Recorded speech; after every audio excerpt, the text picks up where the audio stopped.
بسم اللہ الرحمن الرحیم۔ واو اور مثلو مثال الذین ان لوگوں کی جو ينفقون خرچ کرتے ہیں اموالا مال ہم اپنے ابتغاء تلاش کرتے ہوئے مرضاتی رضامندی اللہ کی واو اور تثبیتاً ثابت رکھنے کے لیے من انفسہم اپنی جانوں کو کا جیسا کہ مثلی مثال جنتن ایک ایسے باغ کی بربوتن جو بہت اونچائی پر ہو اصوابہ پہنچے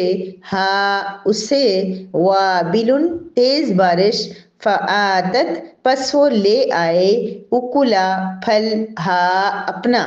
ضعفین دگنا فاپس ان اگر لم نہ یصب پہنچے ہا اسے وابل تیز بارش فطل پس فوار ہی کافی ہے واللہ اور اللہ تعالی بما اس سے جو تعملون تم عمل کرتے ہو بصیر خوب دیکھنے والا ہے۔ وَمَثَلُ الَّذِينَ يُنْفِقُونَ أَمْوَالَهُمُ ابْتِغَاءَ مَرْضَاتِ اللَّهِ اور ان لوگوں کی مثال جو اپنے مال اللہ کی رضا کو حاصل کرنے کے لیے خرچ کرتے ہیں وَتَثْبِيتًا مِّنْ أَنفُسِهِمْ اور اپنی جانوں میں پختگی پیدا کرنے کے لیے خرچ کرتے ہیں كَمَثَلِ جَنَّةٍ بِرَبْوَةٍ أَصَابَهَا وَابِلٌ ان کی مثال ایک ایسے باغ کی ہے جو بہت اونچائی پر ہو تو اس کو اگر تیز بارش پہنچے فآتت اکلها ضعفین تو اپنا پھل دگنا لے آتا ہے فَإِن لَّمْ يُصِبْهَا وَابِلٌ فَطَلٌ اگر اس کو بہت تیز بارش نہ پہنچے تو اسے پھوار ہی کافی ہو جاتی ہے واللہ بما تعملون بصیر اور جو کچھ بھی تم عمل کرتے ہو اللہ اسے اچھی طرح دیکھنے والا ہے۔ نحمدہ ونصلی علی رسولہ الکریم اما بعد سورہ بقرہ کی آیت نمبر 265 ہے جس میں اللہ رب العزت اس سے پہلے چونکہ گزشتہ آیات میں اللہ رب العزت انفاق فی سبیل اللہ کے راستے میں اس کی قبولیت کے راستے میں آنے والی رکاوٹوں کا ذکر بیان فرمایا تھا کہ اگر کوئی اللہ کے راستے میں خرچ کرتا ہے اپنا مال دیتا ہے تو اس کو بہترین اجر جو ملے گا لیکن وہ اگر ریاکاری کے لیے ایسا کرتا ہے یا پھر یہ ہے کہ وہ ایسا صدقہ کرنے کے بعد احسان جتلاتا ہے یا تکلیف دیتا ہے تو اس کو اس صدقے کا کوئی ثواب نہیں ملے گا۔ اب اللہ رب العزت ہمیں بتا رہے ہیں کہ آپ کے صدقہ قبول کرنے کی کیا صورت ہوگی، اس کی کیا مثال ہے کہ آپ کا صدقہ اچھے طریقے سے قبول ہو جائے گا۔ اس کی بڑی بڑی خوبصورت مثال اللہ رب العزت بیان فرما رہے ہیں کہ جو لوگ اپنے مال کو اللہ کی رضا کے لیے خرچ کرتے ہیں کوئی ان کا مقصد نہیں ہوتا، نہ وہ چاہتے ہیں کہ کوئی ان کو اپریشیٹ کرے، نہ وہ چاہتے ہیں کہ جن کو وہ صدقہ دے رہے ہیں وہ ان کے نیچے لگ جائیں، ان کے ماتحت آ جائیں، ان کی تعریف کریں، ان کی کوئی اور کام کر کے دے دیں۔ مثال کے طور پر جو گھر میں اکثر خواتین کام کرنے کے لیے آتی ہیں بعض لوگ جو ان کا حق بھی زیادہ بنتا ہے کہ وہ کام کر رہی ہیں، محنت کر رہی ہیں۔ میں کہتی ہوں کہ جو محنت کرنے والے ہوتے ہیں نا باہر جو لوگ مانگ رہے ہوتے ہیں ان سے بہت زیادہ ان سفید پوش لوگوں کا حق ہوتا ہے کہ جو محنت بھی کر رہے ہیں، کوشش کر رہے ہیں لیکن مہنگائی کی وجہ سے یا فیملی بڑی ہونے کی وجہ سے وہ سروائیو نہیں کر پاتے، ان کو مشکلات کا سامنا ہوتا ہے پڑھائی میں یا کھانے پینے میں، تو ان کو سپورٹ کرنا وہ بہت زیادہ بہتر ہے ان لوگوں سے جو پراپر جن کا پیشہ ہی صرف مانگنا ہے۔ وہ الگ بات ہے کہ میں ان کو دینے کو بھی پریفر کرتی ہوں کہ چلیں کیا پتہ کوئی کتنا ضرورت مند ہو ان کو بھی ہم دے دیں تو پھر بھی ہمیں تھوڑا بہت اتنے تھوڑے سے ہمارے میں کوئی فرق نہیں پڑ رہے گا، لیکن بے شک ہو سکتا ہے کہ اب دیکھیں ہمیشہ میں یہ کہتی ہوں کہ جو لوگ باہر مانگ رہے ہیں ٹھیک ہے وہ پیشہ ور ہوتے ہیں، بہت سارے ایسے ہوتے ہیں جن کے پاس کہتے ہیں کہ بہت ساری پیسہ ہوتا ہے سب کچھ لیکن ان کو عادت ہوتی ہے مانگنے کی، لیکن ہمیں نہیں پتا کہ ان میں سے کبھی کبھار ایسا بھی ہو سکتا ہے کوئی بہت شدید ضرورت سے، کبھی کبھی ہوتا ہے نا کبھی کوئی کہتے ہیں کہ فلاں نے اپنے بچوں کو مار دیا یا خودکشی کر لی جو ہے نا مہنگائی سے بے روزگاری سے تنگ آ کے یا اس طرح کی کوئی بات، تو ہمیں فوراً کہتے ہیں بھئی خودکشی کرنے کی کیا ضرورت تھی یا بچوں کو مارنے کی کیا ضرورت تھی، وہ اور کچھ بھی نہیں تو بھیک ہی مانگ لیتا، ایسے ہم لوگ بولتے ہیں۔ تو میں یہ کہتی ہوں کہ کیا پتہ ہوتا ہے کوئی کس دن کتنی مشکل میں ہو، کوئی واقعی شدید ضرورت مند ہو اس کے پاس کچھ بھی نہ ہو اور اس نے آج ہاتھ پھیلا اولاد دی اور وہ مانگ رہا اور ہم یہ سمجھ کے کہ پیشہ ور بیکاری ہے اس کو نہ دیں، اس وجہ سے احتیاطاً جو ہے ان کو بھی دے دیں تو اللہ پاک ہمیں تو ضرور اجر دیں گے۔ لیکن یہ جو سفید پوش جو محنت کر رہے ہوتے ہیں کسی بھی لیول پہ ہوں، وہ گھر میں آ کے کام کرنے والی بہنیں ہوں، ہماری پیاری پیاری جو ہے نا عزیزاں ہوں، کسی اسکول میں وہ کام کر رہی ہیں، آپ کو پتہ ہے کہ اتنی کم پے ہوتی ہے، اتنی کم پے ہوتی ہے جو اسکول میں آیا وغیرہ ہوتی ہیں یا چوکیدار ہوتے ہیں یا جو گھروں میں کام کرتی ہیں، ان کو اگر ہم سوچیں بھی تو ہمارے تصور سے بھی وہ ہوتا ہے کہ پورا مہینہ چل چل کے جانا، پھر کسی کے گھر صفائی کرنا کوئی آسان کام تو نہیں ہے میری پیاری بہنوں۔ ہمیں اپنے گھر کی صفائی اگر مشکل لگتی ہے، ہمیں اپنے کپڑے دھونا مشکل لگتا ہے، تو وہ ہماری بہنیں جو ہمارے گھر کے ہمارے کپڑے دھونے آتی ہیں یا ہمارے گھر صفائی کرنے آتی ہیں، پورا مہینہ کرنے کے بعد ہم ان کو کیا دیتے ہیں؟ آج کے اس مہنگائی کے دور میں 3,000، بہت اچھا کوئی ہوگا تو 4,000 5,000 دے دے گا ایک کام کا، اس سے زیادہ تو کوئی نہیں دیتا، بہت کوئی اچھا ہوا تو 6 دے دے گا۔ تو پھر ان کا کیا بنتا ہوگا؟ وہی 5-6 ہزار جو ایک جوڑے پہ اگر آپ لوگوں کا ہم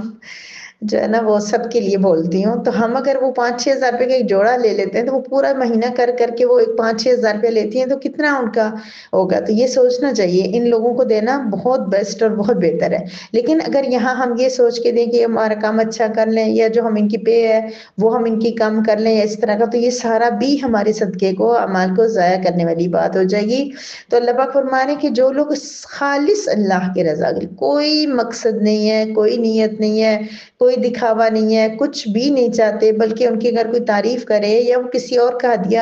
دوسروں کو پہنچاتے ہیں تو پھر بھی وہ اس بات سے جھجکتے ہیں کہ یہ میرے بارے میں اچھا سوچ رہا ہے جبکہ میں نہیں دے رہی ہوں، کوئی اور دے رہا ہے۔ اللہ پاک تو اندر تک جانتے ہیں نا، اللہ باہر سے نہیں دیکھتے، اللہ تعالیٰ کو پتا ہوتا ہے کہ بندے کو اس کو دکھانے کے لیے مقصد ہے یا نہیں ہے، یہ میری رضا چاہ رہا ہے یا کچھ اور کر رہا ہے۔ تو پھر خالص جو اللہ کی رضا کے لیے اپنا مال خرچ کرتا ہے اور اپنی جان کو ثابت رکھنے کے لیے، اس کا مطلب کیا ہے؟ اس کا مطلب یہ ہے کہ اپنے دین میں استقامت کے لیے وہ جو مال خرچ کرتا ہے وہ اپنے دل سے مال کی محبت نکالنے کے لیے اور اللہ کی رضا کے لیے کچھ کرنے کے جذبے کے ساتھ۔ اور پھر ایک اور بات، تثبیت من انفسہم کا ایک مطلب یہ ہے کہ بندہ اللہ کے راستے میں دے اور اس کے بعد بے چینی نہ ہو، جیسے میں نے یہ کیا کر دیا، او ہو ابھی جلدی میں پاؤچ کھولا، کسی نے مانگی، جلدی میں اس کو پورا 100 روپے پکڑا دیا اور بعد میں او ہو اس کو 100 کدھر دے دیا، مجھے 50 دینے چاہیے تھے، 50 دوسری کو دے دیتی۔ نہیں، پھر یہ کہ کسی کو کوئی 1,000 1,500 دے دیا، بعد میں پتہ چلا کہ بھائی کوئی کہہ دے اچھا تم نے ایسی اس کو دیا، یہ تو اتنی ضرورت مند نہیں تھی، یہ بھی اچھی بات نہیں ہے۔ ان تثبیتاً یعنی کہ سکون ہو، مطمئن ہو، پریشان نہ ہو کہ او ہو میں نے اتنے پیسے دے دیے، میرے تو پیسے کم ہو جائیں گے، میرے پاس کچھ نہیں بچا، یہ کیا کر دیا میں نے، اس طرح کی بات۔ اور پھر دوسرا یہ ہے کہ دل سکون میں ہو، یہ نہ ہو کہ کوئی دیکھ رہا ہے نہیں دیکھ رہا ہے، پتہ نہیں کیا ہوگا، یہ قبول ہوگا میرا صدقہ نہیں ہوگا، میں نے کس کو دے دیا۔ اچھا دینا تو چاہیے، اس کی صدقہ دینے کی بہت ساری شرائط ہیں، ان میں سے ایک یہ کہ مال جو ہے وہ حلال ہو، آمدنی کا ہو، دکھاوا نہ ہو، سب کچھ۔ اس کے ساتھ یہ بھی ہے کہ ہم جس کو دے رہے ہیں پوری کوشش ہونی چاہیے کہ وہ مستحق ہو، مستحق تک اس کا حق پہنچانا۔ اگر ہم نہیں پہنچا رہے جان بوجھ کر اقربا پروری یا اس طرح کوئی چیز کر کے اور ہمیں پتہ ہے کہ کوئی اتنا ضرورت مند نہیں ہے ہم اس کو دے دیتے ہیں، وہی بات ہے کہ اس کا کوئی مفاد کوئی فائدہ حاصل کرنے کے لیے اور دوسری طرف کوئی محتاج پڑا ہوگا تو ہمیں اس کا گناہ ہوگا۔ لیکن میری پیاری بہنوں اگر ہمیں نہیں اتنا کلیئر، ہمیں لگتا ہے اس نے جسے ہمیں میسج کیا، اس نے ہمیں کال کی کہ بھائی ہمیں دے دیں تھوڑے سے پیسے ضرورت ہے، اب ہم تو نہیں گھر جا کے چیک کر سکتے کہ بھائی اس کا گھر کہاں پہ ہے، واقعی یہ ضرورت مند ہے نہیں ہے، یہ مسجد بنا رہا ہے، یہ مدرسہ بنا رہا ہے، یا یہ جو ہے نا یہ جو بات بتا رہا ہے فلاں چیز کے لیے مجھے پیسے ضرورت ہیں وہ ہوگا یا نہیں، ہم نہیں چیک کر سکتے۔ ہم اس کی زبان پہ بھروسہ کرتے ہوئے اللہ کی ذات پر یقین کرتے ہوئے اس کو دے دیں گے۔ اگر پھر آگے وہ حقدار نہیں ہوا تو اس کا گناہ اس کے سر پہ ہوگا، ہمیں نہیں ہوگا۔ جانتے بوجھتے بغیر حقدار کو نہیں دینا چاہیے، لیکن ہمیں لگ رہا ہے پورے اپنے جو سینس کے ساتھ ہمیں لگ رہا ہے کہ یہ ضرورت مند ہے، ہم اس کو دے دیتے ہیں تو پھر انشاءاللہ اس پہ ہمیں اجر ملے گا۔ لیکن اللہ پاک یہاں فرما رہے کہ اس پہ پھر یہ ڈاؤٹ نہ ہو، او ہو یہ تو بہت امیر تھا میں نے اس کو دے دیا، اس طرح نہیں، تثبیتاً ثابت ہو، سکون ہو دل میں کہ میں نے بہت اچھا کام کیا ہے۔ تو اس کی مثال کس کی بڑی خوبصورت مثال ہے کہ ایک ایسی جو ایک ایسا باغ ہے جو بالکل اونچائی پہ ہے، ڈھلوان کے اوپر ہے۔ یہ ربوہ جو ہے نا، یہ جو قادیانیوں کا ربوہ شہر ہے، اس کا نام بھی انہوں نے اسی نسبت سے رکھا تھا کہ اونچائی پہ ہمارا یہ جو ہے نا گھر ہے، ہمارا شہر ہے۔ تو یہ کہ باغ جو بہت اونچائی پر ہو۔ اچھا اب وہ جتنا اونچا ہوتا ہے نا باغ، جتنی اچھی جگہ پر ہوتا ہے، وہ اس پر کیا ہوتا ہے کہ تیز بارش اگر پہنچے تو وہ اپنا دگنا پھل لے کے آ جاتا ہے۔ مطلب کیا ہے کہ اچھی فصل آتی ہے، یعنی کہ جو باغ جتنی اچھی جگہ پہ ہوگا، زرخیز زمین ہوگی، پھر یہ کہ کوئی اتنا اونچائی پہ اور اسی کے ساتھ نہر گزر رہی ہو پاس سے اور اس کو قدرتی پانی، تو اس نہر کے ذریعے اس تک پانی گزر کے جاتا ہو۔ میں نے وہی کشمیر میں ہے کہ کافی کچھ باغ ایسے ہوتے ہیں کہ ان کے اندر سے پانی گزر رہا ہوتا ہے، تو یہ نہیں بڑا خوبصورت جگہ ہوتی ہے، اور وہاں پہ بڑا اچھا اچھا جو ہے نا فصل لوگوں نے وہ پودے وغیرہ لگائے ہوتے ہیں، سبزیاں لگائی ہوتی ہیں۔ تو ایسی جگہ پہ باغ ہو تو اللہ پاک فرمانے کہ اگر اس کو بہت تیز بارش یعنی زیادہ پانی مل جائے تو پھر تو دگنا پھل لائے گا، لیکن کیا فَإِلَّمْ يُصِبْهَا وَابِلٌ فَطَلْ، اس کا کیا مطلب ہے کہ اگر اس کو تیز بارش نہیں بھی ملتی، اس زمین کو تیز بارش نہیں بھی ملتی، تھوڑی تھوڑی جو ہے نا تھوڑی سی ادھر بارش ہوئی ہلکی ہلکی، تو لیکن جگہ اتنی اچھی ہے اور اتنی یعنی کہ اس کو اونچائی پہ ہے، وہاں پہ دھوپ وغیرہ بھی آتی ہے سب کچھ، تو اس کو تھوڑی سی بارش بھی ہوتی ہے تو تھوڑی سی بھی کیا ہوتا ہے وہ اپنی فصل لے آتا ہے وہ باغ،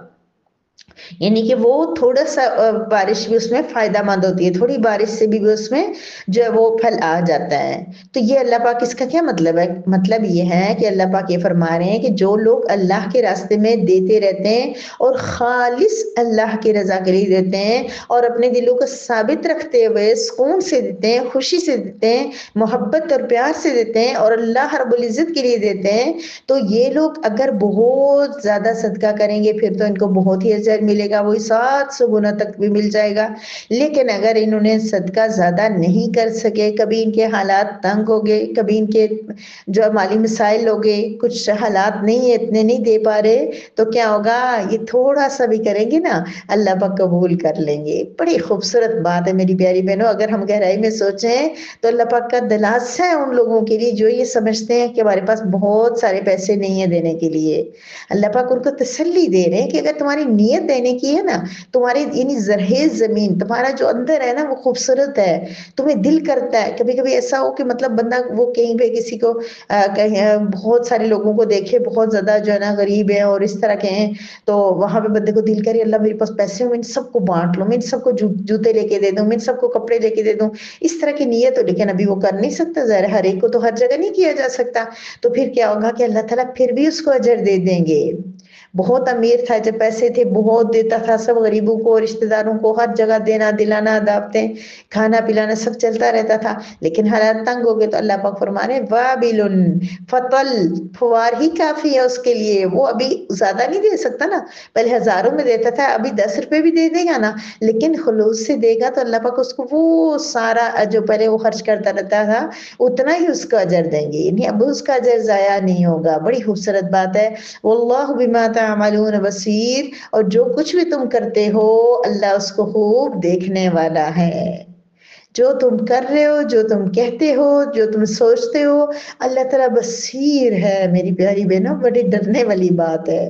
بصیر ہے، وہ دیکھ رہا ہے ہم کیا سوچ رہے ہیں، ہم کیا کر رہے ہیں، ہماری نیتیں کیا ہیں، ہمارے ارادے کیا ہیں، ہم کتنا چاہتے ہیں دوسروں کو سپورٹ کرنا، ہم کتنا دکھلاوا کرنا چاہتے ہیں، ہماری نیتیں ہر چیز اللہ دیکھتا ہے اور اللہ تعالیٰ اسی حساب سے دیتا ہے۔ میری پیاری بہنوں یاد رکھیے کہ جو دینے کی نیت کرے گا نا اللہ پاک اس کے لیے وہاں سے اسباب بنا دے گا کہ جہاں سے اس کے اندازہ بھی نہیں ہوگا کہ وہ شخص جو ہے جس کو دینے کی نیت ہے کہ اس کو کہاں سے دینے کے لیے پیسے مل رہے ہیں، جس کو دینے کا شوق ہوتا ہے نا اس کو وہاں سے پیسے ملتے ہیں کہ وہ ایسے دیتے ہیں جس طرح کہ اس سے بڑا سیٹھ کوئی ہے ہی نہیں۔ یہ اللہ پاک کی کرنے ہوتے ہیں، یہ اللہ کی کرم نوازی ہوتی ہیں، نیتیں کریں ارادے کریں کہ ہم نے دینا ہے۔ اللہ پاک مسلسل ان آیات میں کتنا ہمیں کہہ رہے ہیں، ابھی اگر ہمارے صدقے میں اضافہ نہ ہو ہم زیادہ نہ دیں تو پھر ہماری جیسے محروم کون ہوگا، تو ان آیات میں ہم نے کیا کرنا ہے عمل کرنا ہے، جتنا ہو سکے تھوڑا سا بھی ہو لیکن اخلاص کے ساتھ ہو، پیاری نیت کے ساتھ ہو، دوسرے کی دلجوئی کے ساتھ ہو، دوسرے کی عزت نفس ہرٹ نہ ہو۔ رب کریم نے اس کا ہمیں کہہ دیا کہ دوسروں کا دل نہیں توڑنا، دوسرے کو پریشان نہیں کرنا، اگر پریشان کرنے کی نیت ہے تو پاس رکھو اپنا صدقہ، یاد ہے نا آپ کو اچھی طرح، تو اللہ پاک سب کچھ دیکھتے ہیں۔ اللہ رب العزت ہم سب کو کہنے سننے سے زیادہ عمل کرنے کی توفیق عطا فرمائے۔ وآخر دعوانا ان الحمد للہ رب العالمین۔